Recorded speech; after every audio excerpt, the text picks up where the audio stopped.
Am I an idiot for throwing away my husband's Xbox after he refused to look for our lost dog? I am a nurse, female 35, and have been extremely busy these past 3 months. Even writing this post is a privilege, and I am having to do this in bits and pieces. I also gave birth to my daughter 6 months ago. I have an 8-year-old son as well. When I am not working, I take care of my children. In January 2019, my son suddenly developed this strong desire to have a dog. He begged and begged for a puppy from my husband, 35M. I protested against it because I had just found out that I was pregnant. Jesus, my husband said that we should let our son have a puppy to teach him some responsibility, and that he would have some practice to take care of his baby sibling. He had also promised that he would help our son take care of the dog. I was absolutely unconvinced, but I had to give in eventually because my husband had already agreed and I didn't want to cause further fights. 5 days ago, my son had accidentally left the back door of our house open and the dog ran away. These 5 days were also some of the busiest, most grueling days of my work, and I had to take up night shifts because a colleague had fallen sick. Our son first went to my husband for help. He refused to help him and said that it was his, my son's, responsibility to care for him and he has to do something about it himself. My husband has the privilege of working from home. He works at a law firm. He works for maybe 4 hours a day and plays Xbox the entire time and sometimes gets up to check up on our daughter. He literally has no added pressures. 5 days ago, when our son told me in tears that dad won't look for Tippy, I talked to my husband, who said that it would teach our son some responsibility to take care of things in the future, which I found very callous since a dog is a living, sentient being and not a thing. He was playing Xbox when I was talking to him as well. He also said he won't look for the dog or anything. Yesterday, after coming home at night, the first thing I did was unplug the Xbox console and controller and throw it in the trash can. This morning, before going to work, my husband threw a fit when he didn't find his Xbox in the living room. I told him that I'd thrown it away because he was so addicted to it that he couldn't even get up and help our distressed son. When I came back from work, he told me he had found his Xbox in the trash since the garbage truck hadn't arrived then. Now, he's being incredibly snarky, giving me the cold shoulder, and he's angry because his controller isn't working. He also hasn't taken any measures to look for our dog, and our mutual best friend called and said my reaction was incredibly childish. Now I am spending my free day calling every neighbor of ours, making internet posters and contacting animal shelters and animal control to see if Tippy had turned up anywhere and consoling my heartbroken son. Am I an idiot? Edit. My husband is a lawyer. A lawyer's job depends on how many clients he has. My husband currently has almost no clients due to obvious reasons. He told me this himself. So his workload is significantly less. This is for all those people who are saying that I am downplaying his work. Update. Tippy still hasn't been found yet. My shift ended about 30 minutes ago and I'll go home and drive around in my neighborhood and surrounding areas to look for him. I have posted some pictures of Tippy on my profile, for those who requested. Husband is still sulking about his controller. I am at my wit's end. Update. Tippy has been found. First of all, thank you everyone for your immensely kind and considerate responses. I am thankful to each and every one of you to give me such beautiful and encouraging messages. These kept me going, no joke. Tippy was found 2 miles away from our house, a day after I posted ads and posters on several platforms and websites. A kind lady living alone had found him near her street, starving and exhausted. She responded to my calls for help on Facebook and I am utterly thankful to her. We need more people like her in this world. My son and Tippy are both ecstatic to be reunited. He takes care of him just like he did before, only now I have some time on my hands to help him as well. However, my son is still wary of his father and he'll likely remain so for a long time. Now he doesn't ask him for help at all. As for my husband, he now treats Tippy as if he doesn't exist. He went and bought a new Xbox controller right after Tippy was brought back and now demands that I pay him for damaging his property. I am willing to pay because I realize my impulsive response was not the best decision and nor was it the best way to deal with my situation. My approach towards my husband's Xbox and my husband's approach towards Tippy were both horrible and irrational. Many of you mentioned that my husband may have been neglecting our daughter. It's unfortunate that you were right. I started to notice some tender areas and red skin around my daughter's diaper area around 2 weeks ago. She was uncomfortable, irritable, and put up a fuss every time I tried to change her diaper. Turns out she was suffering from a diaper rash. Diaper rashes can occur for a variety of reasons, none of which were applying to my daughter. She wasn't on antibiotics, she had soft cotton clothes, her bowel movements were normal, and we weren't using any new products on her. This left only one option. Her diapers weren't being changed frequently. I was away from home for 5 days. I asked my husband how many times he had changed her diapers. A baby her age needs her diaper changed at least once every 3 hours. My husband outright said he was changing them every 7 hours or so for those 5 days because he didn't think that they needed to be changed as much as before because she was now 6 months old. He had raised a son with me before. It's a ridiculous excuse. The diaper rash is gone now, but now I am scared to ever leave my baby with him when I go to work. I will have to sit down and reconsider everything and have a long talk with him soon. It's inevitable. He still plays Xbox just like he used to play before. I will never forget how a bunch of strangers jumped to help me find our dog. Thank you, you lovely people. Not an idiot. Happy to hear that Tippy was found, but from your update there's still a long road to getting things resolved. If your little girl isn't getting a diaper change for 7 hours though, that's terrible, since it means she's getting no interaction either, since presumably he's not close enough that the smell bothers him. Not an idiot. Ignoring the dog thing, which is already incredibly and unacceptably cruel to your son. He let your baby daughter sit in her own feces and urine to the point where it started to degrade her skin. How long did he ignore her crying? Did he feed her any more often than he changed her? Did he smell her diaper and decide it was too much effort to change it? Did he not smell her diaper because he ignored her and left her in a different room to play video games for 7 hours at a time? Did he think not changing her was some kind of punishment for her using her diaper? Is the husband in the wrong? Let me know in the comments. Now, am I an idiot for exposing that my parents don't love me? My parents have always favored my younger brother. I was by no means unloved, but it was blatantly obvious who they cared about more. I worked a part-time job to get my first car, but my brother got one as a present.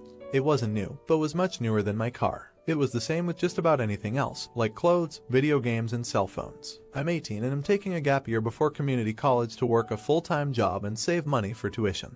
But a while back I heard my parents talking about how much they were going to pay for my brother's tuition. I secretly recorded the conversation from around the corner and then came out asking my parents why they were gonna pay for my brother's college, but not mine. They didn't notice my phone was recording and just said that my brother needs more help. I asked how so when I wasn't getting any sort of scholarship, and he likely wouldn't either. Then I asked a few more questions about why things have always been this way. They got mad and my father told me that perhaps it's time I moved out because they are sick of keeping a roof over my head. I pointed out that I pay rent, but they didn't care. I left the room and in a fit of rage uploaded the video to 2 different social media sites and ranted about how this is how my parents have always been.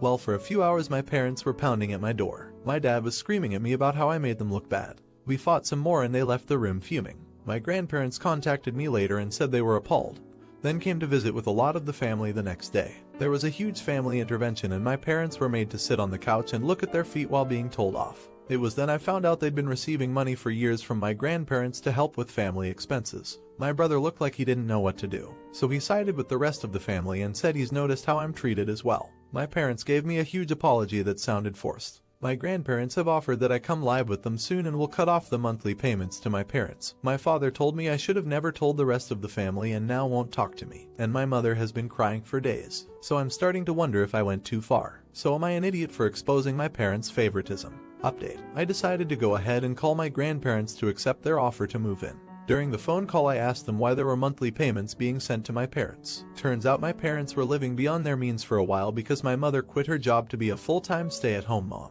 My grandparents decided to help out by sending them money monthly to help with my parents' mortgage and also to set aside some of that money for college savings for both my brother and I that was to be split evenly. Turns out my parents only planned to put that savings towards my brother's college, and that's also how they bought his car as well. So from now on my parents are now on their own financially. Likely my mother will have to go back to work to help my dad keep up the mortgage. I confronted my parents and asked why they've always treated my brother as their favorite. Then asked if there was something I needed to know. Turns out there was. Nothing. Literally nothing. I'm not an affair baby. Not even an unplanned pregnancy. They just liked my brother more. I was mad as hell and we argued a lot before I left the room because I'd had enough. My grandparents showed up on set with a moving truck. My parents were floored when we started bringing in boxes to pack. My father got in our way and I reminded him how he said that I should move out, so I am. My mother cried some more and said that my father was just angry the moment he said that, and they had been counting on my rent money to help with my brother's college fund. I asked if that meant he would never have had to pay rent like I did when he turned 18. My father then said that since I was taking a gap year to work, then my rent money could have helped my brother, which means they never intended for him to get a job while going to college. My grandpa was enraged and confronted my father, saying he raised him better than this. He chewed him out, saying he's never been more disappointed in him, and they will no longer receive any more financial support. Then said he'd disown them both if they ever tried to retaliate against me for exposing them. My father backed down and neither he nor my mother said another word to me. I had a bit of an awkward conversation with my brother as we said our goodbyes to each other. And that was it. I just got in my car, waved and drove off. I'm now fully moved into my new room at my grandparents' house. It's a little smaller, but nice. And my grandparents are very welcoming. I'm going to keep working hard to move forward from here and I appreciate everyone's support. Not an idiot. Dad had the audacity to tell y'all face he only wants you there to pay rent to help your brother benefit only. He's delusional and should be taken from all so you get all their share from grandparents. Not an idiot. This makes me miss my grandma. I have a stutter and my uncles used to bully me and make fun of me. One time my grandma heard about it and she made hell. She has 7 sons and some with grandkids. I have never seen 7 grown men cry before. She made them apologize to me in front of their kids and wives. She didn't talk to them for 2 months and they crawled back to her feet for mercy. What would you do if your parents took advantage of you like that? Now, am I an idiot for not attending my friend's wedding on the day of my family's death anniversary? 7 years ago, I, female 35, lost my husband, daughter, and mother to a car accident. They were hit by a drunk driver that drove through a red light and killed all of them on impact. Their deaths greatly affected me, and if it weren't for my friends and years of therapy, I would be in a much lower place. I am very thankful for their support and have been able to process my grief properly. 2 years ago, I took a job offer that provided more benefits than my current one, and moved far away from my city to another. I travel back to occasionally meet up with friends and of course to visit my family's graves on their death anniversary.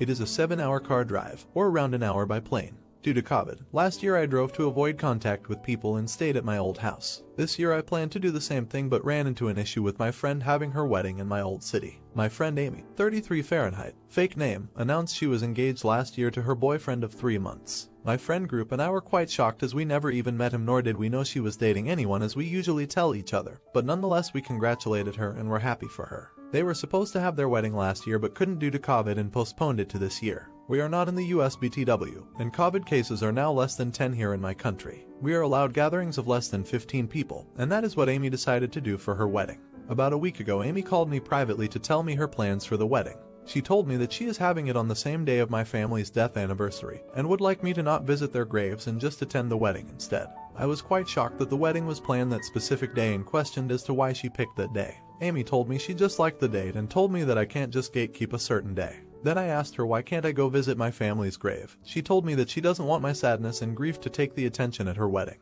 I was incredibly stunned at what she said. I know I am quite emotional, but I know how to compose and behave myself at certain events. Here's where I think I am the idiot. I told Amy that unfortunately I will not miss out on visiting my family's graves. I tried to ask for a compromise and told her if my emotions were that much of a problem, I'll attend their graves after the wedding was over. She said she wants my support for the entire day and dedicate it towards her, but she'll think about my offer. It's been a week and I have not heard from her. I feel like I should just go to the wedding to keep the peace as I owe it to her, especially after all the support and love she gave me after my family's death. But it still doesn't feel right to just attend the wedding and forget about my family. Would I be in awe if I told her I won't be attending the wedding at all if she hasn't reached a decision? Update. Hello Reddit. I want to start off by saying thank you to everyone who replied. I was not expecting my post to get this level of attention. I have read all of your comments, and thank you once again. I am in tears and became an emotional mess after reading your thoughtful responses. Thank you for the love and support. I have always felt as some sort of emotional burden to my friends.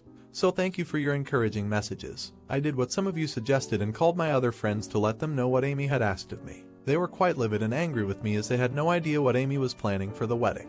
We arranged a Zoom call with her the next day to discuss why she was being so insensitive to me. Well, the call was quite the battle. It started off calm, then Amy just blew up. You guys were right when you said that Amy was jealous of the attention that I had received during the time of my family's death anniversary. Her wedding was a way to shift the attention towards her. She tried to explain to us that by having the wedding on that day, it will turn a negative situation into a positive one. When she realized she wasn't convincing enough, it felt as though a mask had fallen from her face and she started yelling and insulting me. She said that she is tired of having to play the supportive friend role and that it's been 7 years. I should just get over it by now or go join my family in the ground. My friends lost their anger and called her every name in the book. I am honestly just shocked and disappointed at the person who used to be my friend. It breaks my heart knowing I lost another person in my life, but I guess you guys are right in the sense that she never really was a friend.